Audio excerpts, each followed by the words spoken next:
মুহাম্মদুর রাসূলুল্লাহ সাল্লাল্লাহু আলাইহি ওয়াসাল্লামের সামনে এসে বলেন, হে নবী মুহাম্মদ, উনসুব লানা রাব্বাক।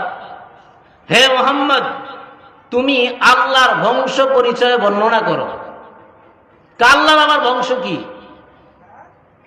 আবার হযরত আব্দুল্লাহ ইবনে মাসউদ রাদিয়াল্লাহু তাআলা আনহু থেকে বর্ণিত, قالت قريش للنبي صلى الله عليه وسلم, একটা গ্রাম্য লোকেরা আসছে, গ্রাম থেকে লোকেরা আসছে, আবার কুরাইশেরা আয়েশা বলেন, হে নবী মুহাম্মদ, উনসুব লানা রাব্বাক। হে মুহাম্মদ, তোমার রবের বংশ পরিচয় বর্ণনা করো। ফাআনজালাল্লাহু তাআলা কুল হুয়াল্লাহু আহাদ। তখন আল্লাহ তাআলা কুল হুয়াল্লাহ সূরাকে আল্লাহ নাযিল করে দিলেন। নাযিল করে আল্লাহ তাআলা বর্ণনা করে দিলেন আল্লাহর পরিচয় এবং আল্লাহর গুণ এই সূরার মধ্যে আল্লাহ তুলে ধরলেন। সুবহানাল্লাহ। এই সূরা এমন একটা সূরা, হাদিসে পাকে নবীজি বলেন, লিকুল্লি শাইইন নিসওয়াতুন, প্রত্যেকটা জিনিসের সাথে একটা সম্পর্ক আছে। ওয়া নিসবাতুল্লাহি কুল হুয়াল্লাহু আহাদ, আর আল্লাহর সম্পর্ক হলো কুল হুয়াল্লাহু আহাদের সাথে, সূরা ইখলাসের সাথে। এখন আসেন তরজমা। আল্লাহ কি বলতেছেন? বিসমিল্লাহির রহমানির রহিম। কুল হুয়াল্লাহু আহাদ।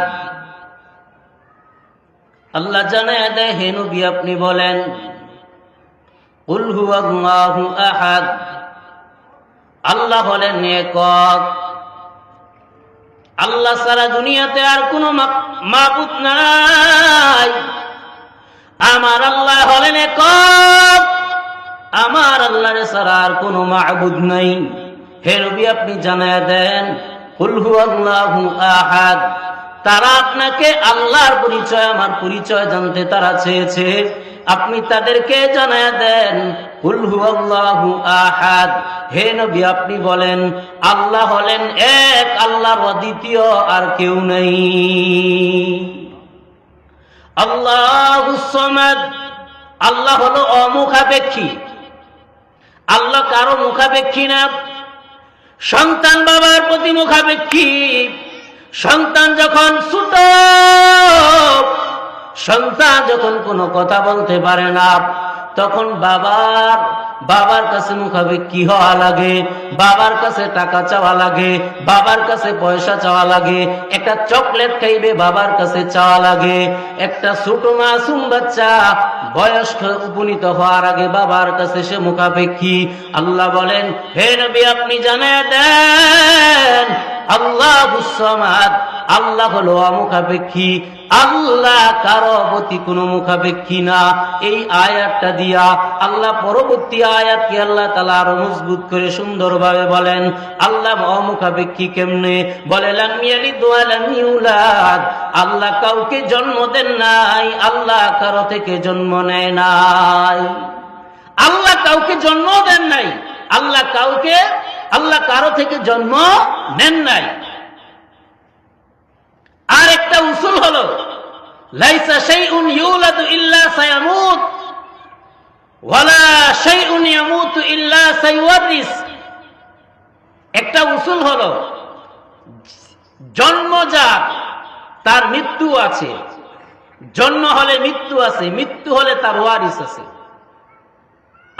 আমরা কেউ যদি মারা যায়, আমাদের যে ধন সম্পদ এগুলা নেয় কে? আমাদের সন্তানাদিরা না? সন্তানাদিরা নেয়। আমি মরে গেলে আমার ছেলে থাকবে, মেয়ে থাকবে, তারা নিবে। কিন্তু আল্লাহ এমন এক সত্তা, ওয়া ইন্নাল্লাহা আযজা ওয়া জাল, আল্লাহ এমন এক সত্তা, আল্লাহ এমন এক সত্তা, লা ইয়ামুতু ওয়া লা ইউওয়ারিস। আমার আল্লাহ এমন এক সত্তা, যে আল্লাহর কোনো মৃত্যু নাই, আল্লাহ কোনো কাউকে ওয়ারিস বানান না, আল্লাহর কোনো মরণ নাই। আল্লাহু লা ইলাহা ইল্লা হুয়াল হাইয়ুল কাইয়্যুম লা তাখুযুহু সিনাতুন ওয়ালা নাওম।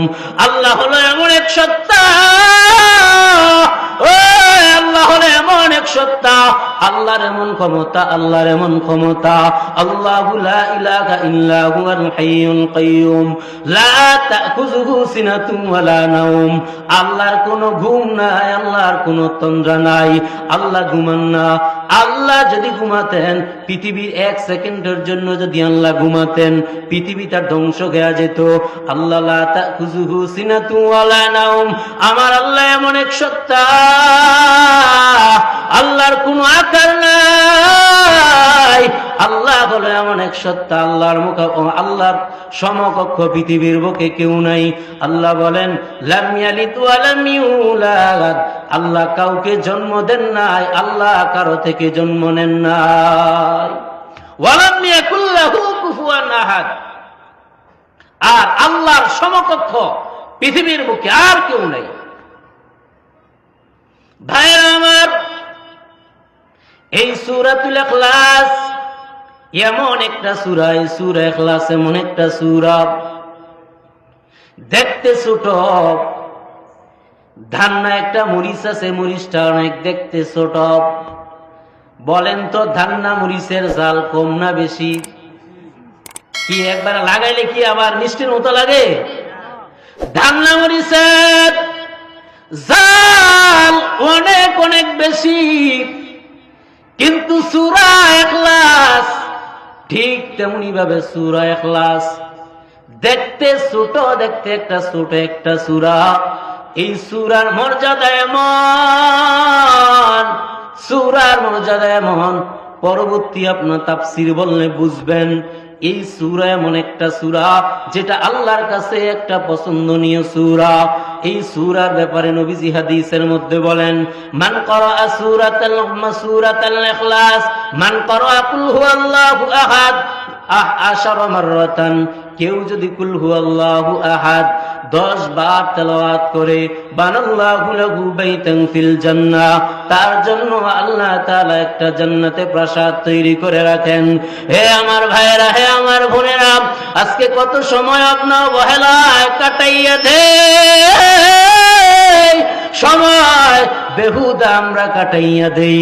কিন্তু হাদিস অনুযায়ী একটু আমল করি, চোখ কান সব খোলা রেখা চক্ষুটাকে বন্ধ করি, একটু চিন্তা করি। এই যে সময়গুলো আমরা নষ্ট করে দিচ্ছি। অথচ হাদিসের মধ্যে নবীজি বলেন, মান ক্বারাআ কুল হুয়াল্লাহু আহাদ 10 মাররাতান বানাল্লাহু লাহু বাইতান ফিল জান্নাহ। কেউ যদি 10 বার সূরা ইখলাস তেলাওয়াত করে, জান্নাতে আল্লাহ তার জন্য একটা প্রাসাদ আল্লাহ তৈরি করে দেয়।